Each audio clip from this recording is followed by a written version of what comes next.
Kiukweli namshukuru Mungu kwa kunipa yeye mkaka mzuri kwangu. Mm. Ni mzuri kwangu. Wengine wanaweza kumjaji vibaya, lakini kwangu mimi ni mzuri. Kingine wale wako iwe kiki twende. Sio kiki, ni uhalisia, ni mzuri kwangu. Kingine namshukuru yeye kwa kunipenda jinsi nilivyo. Kuna wadada wengi, lakini yeye ameamua anipende mimi, kipo alichokiona.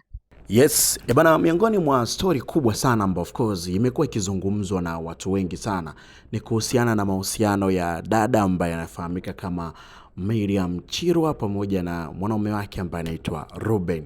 Sasa tumejaribu kufuatilia kiukaribu kabisa the way ambavyo mahusiano haya yalivyo, na miongoni mwa vitu ambavyo vilivyokuja kugundulika ni kwamba Miriam Chirwa amekuwa akimkingia kifua sana mwanaume wake. Hizi ni baada ya dakika za jioni sana. So kulikuwa kuna tetesi kwamba Miriam Chirwa pamoja na mume wake Ruben wameweza kuachana na ndoa yao imevunjika, kitu ambacho ye mwenyewe aliweza kuhojiwa akaja akakana akasema kwamba ndoa haijavunjika, hayo ni maneno ya watu na vitu kama hivi hapo. Lakini picha linaanzaje?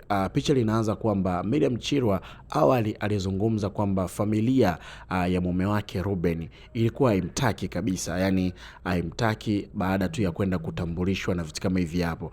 Lakini baada ya familia kukubali kwa kinyonge, basi jamaa Mr. Ruben alikwenda kupeleka mahali kwa kina Miriam, na kitu ambacho waliopeleka mahali pale hawakuwa hata ndugu, walikuwa ni marafiki tu ambao ndo walipeleka mahali. Kwa moja kwa moja yeye mwenyewe akasema kweli familia imedhamiria mimi kunikataa, na kitu kama hichi ambacho yeye mwenyewe chokutana nacho anasema kwamba kilikuwa kinamuumiza sana, na hata ile siku ambayo wanafanya send off alikuwa anaonekana akilia na vitu kama hivi hapo. So ni kitu ambacho kilikuwa kinamuumiza kwa sababu alikuwa anaamini kabisa pengine kutokuwepo kwa ndugu wa familia yake, ndugu wa familia ya mume wake, basi ni kama vile hawamtaki. Kwa hiyo wametoka hapo wakaingia honeymoon na vitu hivyo, mambo yakaenda. Baada ya kutoka send off, of course inasemekana kwamba ni mjamzito, na hata hii tetesi za kuachana tulisikia moja kati ya interview alizungumza yeye mwenyewe akasema kwamba hawezi kama mume wake ameamua kumwacha, anaonekana yuko na mwanamke mwingine, hivyo hawezi yeye kuzaa mtoto na kumpeleka kwa mwanaume au kumtafuta mwanaume aweze kumlea, lakini yeye mwenyewe anajiweza kwa kipato, na kulingana na umaarufu wake, kazi zake za gospel ambazo amekuwa akizifanya zinaenda vizuri. Of course zimekuwa ni sehemu ya kumuingizia kipato kizuri sana. Kwa hiyo anaweza kumlea mtoto wake ambaye atakuja kumzaa. Kwa hiyo inasemekana pia ni mjamzito. Sasa yote haya yamekuwa ikiendelea na tumeweza kumsikiliza mwanaume wake Mr. Ruben. Of course Ruben naye pia amezungumza. Anasema yeye kajiamulia tu, na kama umeona kwenye mitandao ya kijamii, of course kumekuwa kuna memes zimekuwa ikitembea kwamba mwanaume ambaye amejiamulia mambo.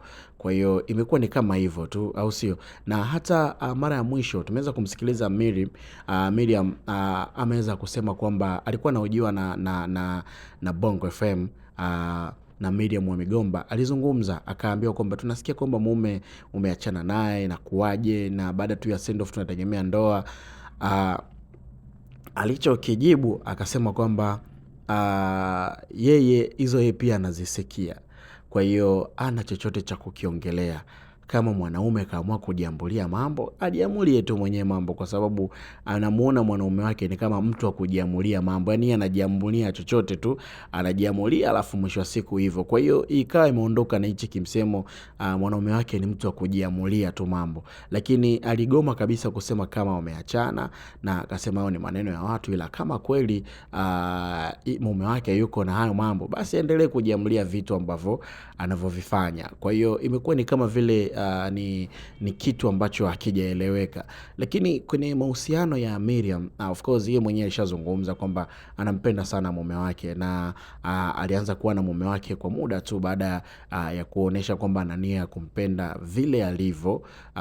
Hivyo anampenda kweli na hakumruhusu hata kumwingilia kimwili kabla hawajafunga ndoa, lakini baada tu ya stand off nini na vitu kama hivyo, of course aliweza kupata ujauzito. Na tunafahamu the way ambavyo anaonekana Miriam kwa mwanaume mwingine, kwa wanaume wa sasa hivi imekuwa ni ngumu sana kuweza kumpenda mwanamke wa muonekano kama ule. Kwa hiyo kwa yeye lazima atakuwa na ule ugumu, ndio maana hata imekuwa ni rahisi hata kupata ujauzito kwa namna moja ama nyingine, na vitu kama hivi hapo. Japo yeye mwenyewe amekuwa akipinga kuhusiana kwamba ni mjamzito sijui nini na vitu kama hivyo, lakini ukweli wa mambo ndo huu hapa. Na mimi nimekufungukia kwa yale yote ambayo tumeweza kufanya research, kwamba ndoa ya Miriam Chirwa pamoja na Ruben bado iko pale pale. Yeye mwenyewe anasema kwamba ndoa ipo, wanatamba nayo na itaendelea kuwepo, au sio? Kunipenda kwa comment, tunaosha comment alafu tukae sawa.